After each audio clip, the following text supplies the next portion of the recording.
আজকে বিন্যাস এবং সমাবেশ পড়াবো। প্রথমে আমরা বিন্যাস সমাবেশের দুটা উদাহরণ দিয়ে বুঝবো যে আসলে বিন্যাসটা কি, সমাবেশটা কি। এখানে এ বি সি তিনটা সংখ্যা দেওয়া আছে। এখন আমরা যদি এই তিনটা সংখ্যা থেকে দুইটা করে নিয়ে একে সাজাই, তাহলে আসলে কতভাবে সাজানো যাবে? তো এটাকে প্রথমে আমরা এ ও বি নিলাম, তারপর বি ও সি নিলাম, তারপর এ ও সি নিলাম, বি ও সি নিলাম, এ নিলাম, সি ও বি নিলাম, সি ও এ নিলাম। আমরা দেখতে পাচ্ছি এখানে যে এ বি সি তিনটা ভিন্ন ভিন্ন অক্ষর থেকে আমরা যদি দুইটা করে নিই, তাহলে আমরা সাজাতে পারি হচ্ছে কি মোট 6 ভাবে। এই যে আমি 6 ভাবে সাজাইলাম, এই সাজানোর সংখ্যাটাই হচ্ছে তিনটা এ বি সি তিনটা সংখ্যা থেকে দুইটা করে সংখ্যা নিয়ে যে বিন্যাস সংখ্যা তার মান। অর্থাৎ আমি যদি তিনটা ভিন্ন ভিন্ন সংখ্যা থেকে দুইটা সংখ্যা নেই এবং তাদেরকে যদি সাজাই, তাহলে তার বিন্যাস সংখ্যা হবে হচ্ছে 6। এবার আমরা বিন্যাসের যে ফর্মুলাটা আছে সেটা দিয়ে আমরা করার চেষ্টা করি। আমরা জানি যে বিন্যাসের ফর্মুলাটা হচ্ছে এন পি আর, অর্থাৎ এন হচ্ছে আমার মোট সংখ্যা, এখানে মোট সংখ্যা হচ্ছে এ বি সি, মানে মোট সংখ্যা হচ্ছে 3, এবং আর হচ্ছে আমি যতগুলা সংখ্যা নিয়ে কাজ করব। তো এখানে আমি হচ্ছে এন হচ্ছে 3 হবে এবং আর এর মান হবে হচ্ছে 2, অর্থাৎ তিনটা সংখ্যা আছে ভিন্ন ভিন্ন, সেখান থেকে আমি দুইটা নিয়ে কাজ করতেছি। তাহলে আসবে হচ্ছে কি এন এর জায়গায় 3 বসবে, এন মাইনাস আর মানে হচ্ছে 1, তার বিন্যাস সংখ্যা আসতেছে 6। তার মানে আমরা যেভাবে করলাম সেটা এখানেও দেখা যাচ্ছে যে 6 ভাবে সাজানো যাচ্ছে এবং এখানেও অ্যান্সার আসতেছে হচ্ছে 6। তো এবার আসি হচ্ছে সমাবেশের ক্ষেত্রে কি হয়। সমাবেশের ক্ষেত্রে আমরা যদি এ বি সি তিনটা সংখ্যা, আমরা এটাকে ধরলাম আবুল, বিটাকে ধরলাম বাবুল, আর সি কে ধরলাম হচ্ছে চৌধুরী। এখন তাদের তিনজন থেকে আমি দুইজন করে নিয়ে আমি আসলে কতগুলা দল গঠন করতে পারবো? আমরা এ ও বি নিতে পারি, আবুল এবং বাবুলকে নিতে পারি, বি ও সি বাবুল এবং চৌধুরীকে নিতে পারি, এবং সি ও এ চৌধুরী এবং আবুলকে নিতে পারি। আমরা দেখতে পাচ্ছি যে এখানে মোট 3 ভাবে এ বি সি তিনজন ব্যক্তি থেকে আমরা ঠিক দুইজন করে নিলে ঠিক 3 ভাবে আমরা দল গঠন করতে পারছি। তো বিষয়টা হচ্ছে এখানে বিন্যাস এবং সমাবেশের মধ্যে আসলে বেসিক পার্থক্যটা কি? বেসিক পার্থক্যটা হচ্ছে এখানে আমি যখন এ বি সি থেকে দুইটা করে অক্ষর নিয়ে তাদেরকে সাজাইছি, তখন এখানে নাম্বার আসছে হচ্ছে কি 6 ভাবে সাজানো গেছে। এখানে এ ও বি আসতেছে, আবার বি ও এ আসতেছে।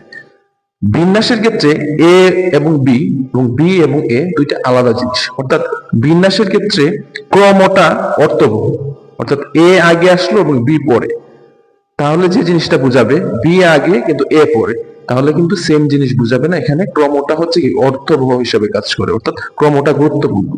কিন্তু সমাবেশের ক্ষেত্রে আমি এ ও বি যে কথা, বি ও এ সেম কথা, বি ও সি যে কথা, সি ও বি সেম কথা, সি ও এ যে কথা, এ ও সি সেম কথা। কারণ এতে আমি ধরছি হচ্ছে কি আবুল, বি ধরছি হচ্ছে বাবুল।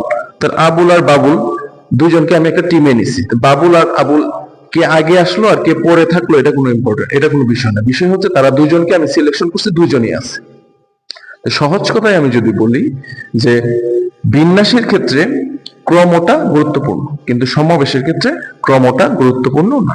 এবার আমরা সমাবেশের সূত্রটার মাধ্যমে করার চেষ্টা করি। সমাবেশের ক্ষেত্রে আমি কি বলছি যে এন সংখ্যক সংখ্যা আছে, সেখান থেকে আমি আর সংখ্যক নিয়ে কতভাবে দল গঠন করতে পারি। এন এর মান এখানে হবে 3, যেহেতু এখানে এ বি সি নিয়ে কাজ করতেছি, এন এর মান আমরা বসাবো হচ্ছে 3 এবং আর এর মান বসাবো হচ্ছে 2। এন এর মান 3 বসিয়েছি এবং আর এর মান 3 বসিয়েছি, 2 বসিয়েছি। 2 বসাইলে আমার আনসার আসে হচ্ছে 3। এখন কথা হচ্ছে যে এই যে এখানে বসাইলাম, এটা আসলে অঙ্কগুলো আমি করলাম কিভাবে? আমাদের কয়েকটা জিনিস মাথায় রাখতে হবে। সেটা হচ্ছে যে 0 ফ্যাক্টোরিয়াল মানে হচ্ছে 1, 1 ফ্যাক্টোরিয়াল মানে হচ্ছে 1, 2 ফ্যাক্টোরিয়াল মানে হচ্ছে 2 ইন্টু 1, 3 ফ্যাক্টোরিয়াল মানে হচ্ছে 3 ইন্টু 2 ইন্টু 1। এইভাবে আমরা ডিরেক্ট সূত্রের মধ্যে বসবো এবং ফ্যাক্টোরিয়ালের মাধ্যমে আমরা এখানে অঙ্কগুলা বের করে নিয়ে আসবো। এবার যখন আমাদের পরীক্ষায় আসে বিন্যাস এবং সমাবেশ সম্পর্কিত প্রশ্ন, আমরা বুঝতে পারি না আসলে কিভাবে অ্যান্সার করব। মানে এখানে বিন্যাসের কথা বলা হয়েছে নাকি সমাবেশের কথা বলা হয়েছে। তো এই জন্য আমি একটা ছোট টিপস দিচ্ছি। সেটা হচ্ছে যে বিন্যাসের অঙ্কগুলোর ক্ষেত্রে সাজানো, বিন্যাস করা, বিন্যস্ত করা, শব্দ গঠন, সংখ্যা গঠন, বোর্ড দেওয়া, টেলিফোন সংখ্যা, নিমন্ত্রণের উপায় ইত্যাদি বিষয়ের কথা বলা থাকবে। অর্থাৎ ইত্যাদি বিষয় যদি থাকে, এই সকল বিষয় যদি থাকে অঙ্কের মধ্যে, তাহলে আমরা বুঝবো এখানে বিন্যাস করতে বলা হয়েছে। আবার সমাবেশের ক্ষেত্রে যদি বলা হয় যে বাছাই করা, দল গঠন, কমিটি গঠন, উপকমিটি গঠন, টিম গঠন, প্রার্থী নির্বাচন, সরলরেখা বা কর্ণের সংখ্যা নির্বাচন করা, ভ্রমণ করা, বিনিময় করা ইত্যাদি বিষয় যদি থাকে, তাহলে আমরা বুঝবো যে এই অঙ্কটিতে সমাবেশ করার কথা বলা হয়েছে। তো বিন্যাস আর সমাবেশের তাহলে আমি বেসিক পার্থক্য কি? বেসিক পার্থক্য হচ্ছে বিন্যাসের ক্ষেত্রে ক্রমটা গুরুত্বপূর্ণ, কিন্তু সমাবেশের ক্ষেত্রে ক্রমটা গুরুত্বপূর্ণ না।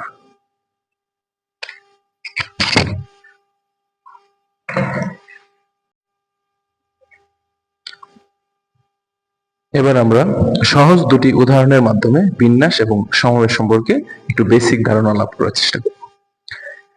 এখানে ম্যাথমেটিক্স শব্দটি দেওয়া আছে। ম্যাথমেটিক্স শব্দটিকে আসলে কতভাবে সাজানো যাবে, অর্থাৎ ম্যাথমেটিক্স শব্দটিকে কতভাবে বিন্যস্ত করা যাবে। আমরা দেখতে পাচ্ছি ম্যাথমেটিক্স শব্দটিতে মোট অক্ষর আছে হচ্ছে 11টি। এখন আমাদের তো যেহেতু বলছে যে ম্যাথমেটিক্স পুরা শব্দটাকে আমাকে কি করতে হবে? বিন্যস্ত করতে হবে। তার মানে আমার 11টা শব্দ, এন এর মানও 11 হবে এবং আমার আর এর মানও এখানে কি হবে? 11ই হবে। তাহলে আমার বিষয়টা যে দাঁড়াচ্ছে যে এম পি এন, অর্থাৎ এন এর মানও 11 এবং আর এর মানও 11। তাহলে এখানে আসবে হচ্ছে 11 factorial by 0 factorial equals to 11। সহজভাবে এখানে আমার অ্যান্সার হওয়ার কথা ছিল হচ্ছে 11 ফ্যাক্টোরিয়াল, কিন্তু এটা আমার অ্যান্সার হবে না। কেন হবে না? কারণ ম্যাথমেটিক্স শব্দটিতে কিছু সংখ্যা আছে যারা হচ্ছে কি একের অধিকবার আছে। যেমন ম্যাথমেটিক্স শব্দটিতে এম আছে 2 বার, এ আছে 2 বার এবং টি আছে 2 বার। এই জন্য যে সংখ্যাগুলোর পুনরাবৃত্তি হবে সেই সংখ্যাগুলোর ফ্যাক্টোরিয়াল দিয়ে আমাকে কি করতে হবে? যে অ্যান্সারটা আসবে সেটাকে ভাগ করে দিতে হবে। এই জন্য আমরা নিচে লিখেছি হচ্ছে কি 2 ফ্যাক্টোরিয়াল 2 ফ্যাক্টোরিয়াল 2 ফ্যাক্টোরিয়াল। তাহলে আমার অ্যান্সার আসবে হচ্ছে 11 factorial by 2 factorial 2 factorial 2 factorial. তাহলে আমরা শিখতে পারলাম যে নরমালি এন সংখ্যক থেকে আর সংখ্যক নিলে যেভাবে হওয়ার কথা ছিল এভাবেই হবে, কিন্তু যদি কোনো সংখ্যার পুনরাবৃত্তি ঘটে তাহলে সেটাকে কি করে ফেলতে হবে? ওইটার ফ্যাক্টোরিয়াল দিয়ে ভাগ করে দিতে হবে। এবার আসি হচ্ছে বালক বালিকার অঙ্কটিতে, যে এখানে বালক দেওয়া আছে হচ্ছে মানে সমাবেশের অঙ্ক, যেটা আর কি সমাবেশের অঙ্কটাতে বালক দেওয়া আছে হচ্ছে 6 জন এবং বালিকা দেওয়া আছে হচ্ছে 5 জন। এখন আমাকে বলছে যে 3 জন বালক এবং 2 জন বালিকা নিয়ে কত প্রকারে দল গঠন করা যাবে। তাহলে আমরা বুঝতে পারলাম যে এখানে দল গঠন করার কথা বলছে, মানে এটা সমাবেশের অঙ্ক হবে। তাহলে আমার মোট বালক আছে হচ্ছে 6 জন, এন এর মান হবে 6, আর এর মান হবে 3, যেটা আসে হচ্ছে এটা। আবার বালিকা আছে মোট হচ্ছে 5 জন, নিতে হবে আমার হচ্ছে কয়জন? 2 জন। এন এর মান হচ্ছে 5 এবং আর এর মান হবে 2, হবে হচ্ছে আমার এটা। এখন এটা গুণ করে দিলে যেটা অ্যান্সার আসবে সেটাই হবে হচ্ছে কি আমার মোট দলের সংখ্যা। তাহলে সহজ কথা আমি বলতে পারি যে বিন্যাস এবং সমাবেশের মেইন জিনিসটা হচ্ছে আমাকে বুঝতে হবে যে আমাকে কখন বিন্যাস করতে হবে, কখন সমাবেশ করতে হবে। Thank you.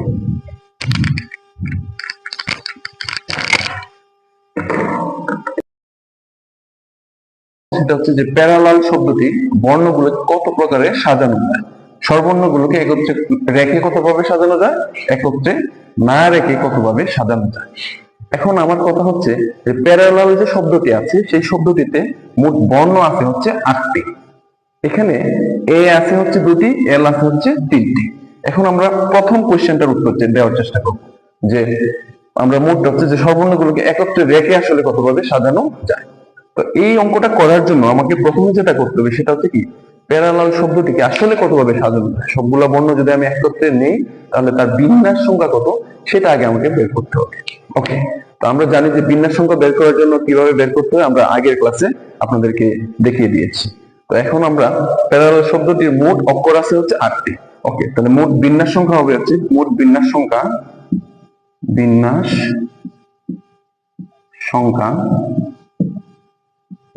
স্বাভাবিকভাবে 8 ফ্যাক্টোরিয়াল হওয়ার কথা, কিন্তু 8 ফ্যাক্টোরিয়াল অ্যান্সার হবে না, কারণ এখানে 2টি এ আছে এবং 2টি এল আছে। এই জন্য আমি আগেই বলছি যে সংখ্যাগুলো রিপিট থাকবে সেগুলো কি করতে হবে, সেগুলোর ফ্যাক্টোরিয়াল দিয়ে ভাগ করে দিতে হবে। তারপর অ্যান্সার হবে হচ্ছে আমার কি 8 factorial by 2 factorial into 3 factorial. তো এটাকে ক্যালকুলেশন করার পর কিভাবে ক্যালকুলেশন করতে হয় সেটা তো আমি দেখিয়ে দিয়েছি যে 8 ফ্যাক্টোরিয়াল মানে হচ্ছে কি 8 into 7 into 6 into 5 into 4 into 3 into 2 into 1। ঠিক আছে, 2 ফ্যাক্টোরিয়াল মানে 2 ইন্টু 1, 3 ফ্যাক্টোরিয়াল মানে হচ্ছে 3 ইন্টু 2 ইন্টু 1। তো এইভাবে যখন আমরা এটাকে সলভ করব, সলভ করার পর অ্যান্সারটা আসে হচ্ছে 3360। ঠিক আছে, তো আমার কথা হচ্ছে যে আমরা মোট বিন্যাস সংখ্যা পেয়ে গেছি। তো এখন প্রথম কোশ্চেনটা যে সর্বর্ণ গুলোকে একত্রে রেখে আসলে কতভাবে সাজানো যাবে, এটা আসলে আমরা প্রথম পার্টটা না করলেও পারবো, কিন্তু দ্বিতীয় পার্টটা যখন আমরা করতে যাবো যে একত্রে না রেখে কতভাবে সাজানো যাবে, তাহলে প্রথম এই যে মোট বিন্যাস সংখ্যাটা আমার বের করতে হবে। কেন বের করতে আমি পরে বলতেছি। এখন কথা হচ্ছে প্যারালাল শব্দগুলোতে মোট শব্দটিতে মোট সর্বর্ণ আছে কয়টি? সর্বর্ণ আছে হচ্ছে 3টি, এ এ ই। সর্বর্ণ মানে হচ্ছে ভাওয়েল। ওকে, এখন যেহেতু বলছে যে সর্বর্ণ গুলোকে আমার একত্রে রাখতে হবে, তার মানে আমার কি সর্বর্ণ 3টাকে একটা অক্ষর বিবেচনা করতে হবে। তাহলে সর্বর্ণ 3টাকে যদি আমি একটা অক্ষর বিবেচনা করি, আর থাকবে হচ্ছে মোট 5টা অক্ষর, তাহলে টোটাল অক্ষর হয়ে যাবে হচ্ছে 6টা অক্ষর। তাহলে এর অ্যান্সার কি হবে যে মোট আমার 6টা অক্ষর আছে, যেহেতু সর্বর্ণ 3টা একটা অক্ষর, তাহলে তার বিন্যাস সংখ্যা হবে হচ্ছে 6 ফ্যাক্টোরিয়াল। এখন আমি বলছি যে কি, যেহেতু যেগুলা হচ্ছে কি রিপিট থাকবে অর্থাৎ একের অধিক থাকবে, সেগুলার ফ্যাক্টোরিয়াল আমাকে ভাগ করে দিতে হবে। তো সর্বর্ণ 3টা একটা অক্ষরে চলে গেছে, তার মানে এ 2টা একটা অক্ষরে চলেছে, এ হিসাব বাদ, কিন্তু এল আছে 3টা, এই 3টা তো হচ্ছে আমার কি রিপিট করতেছে। হ্যাঁ, এই জন্য 3 ফ্যাক্টোরিয়াল দিয়ে ভাগ করে দিতে হবে। আচ্ছা, এই পর্যন্ত মোটামুটি শেষ। এখন কথা হচ্ছে সর্বর্ণ যে আমার 3টা আছে, এই সর্বর্ণ 3টা তো সবসময় একভাবে থাকবে না। সর্বর্ণ 3টা নিজেদের মধ্যেও কিন্তু উল্টাপাল্টা হবে, নিজেদের মধ্যেও কি তাদেরকে সাজানো যাবে। এখন সর্বর্ণ 3টা নিজেদের মধ্যে যে সাজানো যাবে, সেই সংখ্যাটা দিয়ে আমাকে কি করতে হবে, এখানে গুণ করে দিতে হবে। তো সর্বর্ণ 3টা নিজেদের মধ্যে আসলে কতভাবে সাজানো যায় সেটা আমরা কিভাবে বের করবো? সর্বর্ণ 3টার মোট সংখ্যা হচ্ছে 3, তাহলে আমি কি করতে হবে? 3 ফ্যাক্টোরিয়াল দিতে হবে। আবার সর্বর্ণ 3টার মধ্যে দুটো আছে হচ্ছে এ, দুটো এ থাকার কারণে এই 2 ফ্যাক্টোরিয়াল দিয়ে কি করে দিতে হবে? ভাগ করে দিতে হবে। তাহলে আমার অ্যান্সার আসে হচ্ছে এখানে ক্যালকুলেশন করলে 360। ওকে, পরের বি নাম্বার অঙ্কটা। বি নাম্বার অঙ্কটা কি, যে সর্বর্ণ 3টাকে একত্রে না রেখে কতভাবে সাজানো যাবে। বন্ধুরা, আমরা আগেই বলেছি যে কোনো একটা সংখ্যার বিন্যাস সংখ্যা যদি আমরা বের করে ফেলতে পারি, তাহলে এখানে যে প্রশ্নটা প্রথম কোশ্চেনটা বলছে সেটা বলছে কি যে সর্বর্ণ 3টাকে একত্রে রেখে কতভাবে সাজানো যাবে। তাহলে এই বিন্যাস সংখ্যার মধ্যেই কিন্তু সর্বর্ণ 3টা একত্রে রেখে কতভাবে সাজানো যায় সেটা কিন্তু তার মধ্যেই অন্তর্ভুক্ত।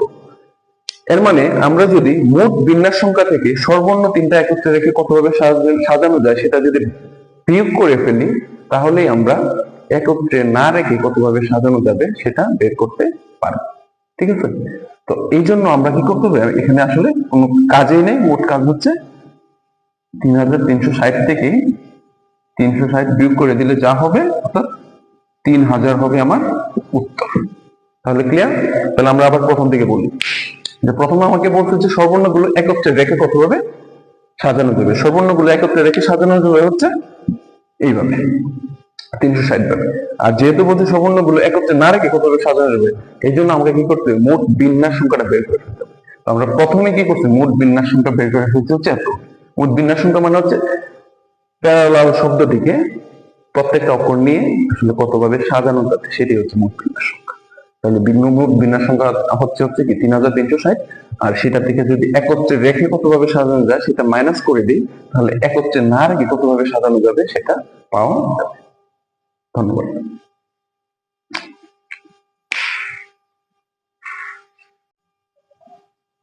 এবার বলা হয়েছে যে 6 জন বিজ্ঞান এবং 4 জন কলা অনুষদের ছাত্র থেকে আমাকে হচ্ছে কি 6 জনের একটি কমিটি গঠন করতে হবে, যেখানে বিজ্ঞান অনুষদের শিক্ষার্থীর সংখ্যাগরিষ্ঠ। তো মোট কথা হচ্ছে যে আমার শিক্ষার্থী বিজ্ঞানের আছে হচ্ছে 6 জন এবং কলা অনুষদের আছে হচ্ছে, কলা বিভাগের আছে হচ্ছে 4 জন। তো আমাকে হচ্ছে 6 জনের একটা কমিটি গঠন করতে হবে। আমি আগেই বলেছি যে কমিটি, উপকমিটি, দল বাছাই করা, এই ধরনের প্রবলেম যদি থাকে তাহলে আমাকে বুঝতে হবে যে এখানে সমাবেশ করতে হবে, সমাবেশের সূত্রগুলো ব্যবহার করতে হবে। তো এখন কথা হচ্ছে সংখ্যাগরিষ্ঠ থাকবে, অর্থাৎ বিজ্ঞানের ছাত্র সংখ্যাগরিষ্ঠ থাকবে, গরিষ্ঠতা থাকবে। তো সংখ্যাগরিষ্ঠতা থাকা মানে হচ্ছে কি, যে আমার 6 জনের যে আমি কমিটিটা গঠন করব সেখানে অবশ্যই 3-এর বেশি থাকতে হবে হচ্ছে কি বিজ্ঞানের শিক্ষার্থী, এবং কম থাকতে হবে হচ্ছে কি 3-এর কম থাকতে হবে হচ্ছে কি কলা বিভাগের শিক্ষার্থী ছাত্র। তো এই জন্য আমাকে বিজ্ঞানের শিক্ষার্থী নিতে হবে হচ্ছে কি 4 জন, 5 জন অথবা 6 জন, আর কলা বিভাগের শিক্ষার্থী নিতে হবে হচ্ছে কি 2 জন, 1 জন অথবা না নিলেও চলবে, কারণ এখানে তো বলছে না যে নিতেই হবে। এই জন্য আমার যে প্রথম যে আমি মানে আগে দেখবো যে আসলে কয়টা কেস হয় এখানে, সেই কেস গুলো আমরা দেখবো। প্রথম কেসে আসলে যেটা হয় যে আমি বিজ্ঞানের শিক্ষার্থী নিলাম হচ্ছে 4 জন, তাহলে কলা অনুষদের শিক্ষার্থী নিতে হবে হচ্ছে 2 জন, কারণ আমার কমিটিতে মোট থাকবে হচ্ছে 6 জন। ওকে, এখন দ্বিতীয় কেসে আমি নিতে পারি বিজ্ঞানের শিক্ষার্থী 5 জন, কলা অনুষদের শিক্ষার্থী থাকবে হচ্ছে 1 জন। 3 নাম্বার কেসে আমি নিতে পারি বিজ্ঞানের শিক্ষার্থী 6 জন, কলা অনুষদের শিক্ষার্থী থাকবে 0 জন। এই যে কন্ডিশনটা দিছি, কেসগুলো দিছি 3টা কেস, এর বাইরে আসলে আমরা কোনো কেস পাবো না, কারণ এই কেসের মধ্যে আমরা দেখতে পাচ্ছি যে বিজ্ঞানের শিক্ষার্থীর সংখ্যা মানে ছাত্ররা হচ্ছে কি এখানে সংখ্যাগরিষ্ঠ, কিন্তু কলা এবং কলার ছাত্ররা হচ্ছে কি কলা বিভাগের ছাত্ররা হচ্ছে সংখ্যা লঘিষ্ঠ। তো এই কেসগুলো নিয়ে আমরা কাজ করব। তো প্রথমত আমরা আসি যে মোট শিক্ষার্থী বিজ্ঞানের আছে হচ্ছে আমার 6 জন এবং কলার আছে হচ্ছে 4 জন। তাহলে প্রথম কেসে আসবে হচ্ছে কি 6C4 ইন্টু 4C2, তাহলে আসলে কত আসে?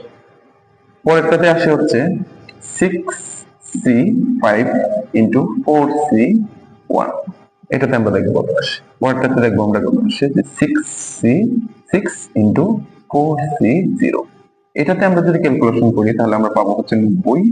এটা যদি আমরা ক্যালকুলেশন করি তাহলে আমরা 6 ইন্টু 4 ইকুয়াল টু 24, এবং এখানে যদি আমরা ক্যালকুলেশন করি 1 ইন্টু 1 ইকুয়াল টু 1, তাহলে মোট যে